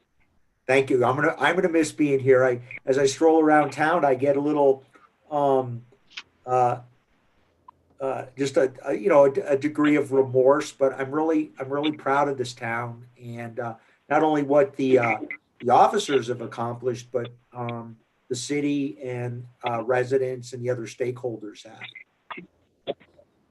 All right, thank you, Chief. It was good to see you at the house there, Chris. Okay, John, Public Works, Streets, Water and Wastewater. Mayor and Council, you have my staff report. I do have one request for action to do some milling and asphalt patch repair for preparation for crosswalks around Carlson School and on 16th and 17th as part of the CDOT revitalization of Main Street. All right. Do I have a motion? I would move to approve $37,640 to A Fast Patch for asphalt milling and repairs from line items 1010-6096 and 2100-6017. Do I have a second? I second. All right, discussion. More construction, John?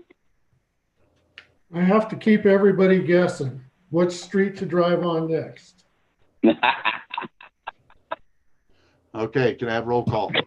Michael Hillman, Yes. Scott Pennell, Yes. Chuck Harmon, Yes.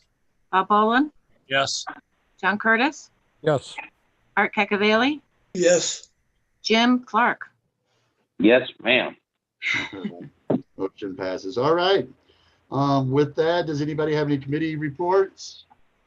I will say, I asked Tracy Stokes was on the project support board before, and I just asked her if she would continue to be on that board. It was approved by their director, so we don't have to fill that committee. It's really not required for a city council member to be on that board. We can appoint somebody, so that kind of took that off of everybody having to be in those meetings. Thank All you, right, Mrs. anything Stokes. else? I'm sorry, Jim? Thank you, Mrs. Stokes. All right, is that it? Okay, it is 8:04. Good meeting, everybody, and we will adjourn this meeting. Have a good night. Good night, Good night, everyone. everybody. Good night, everybody. Good night.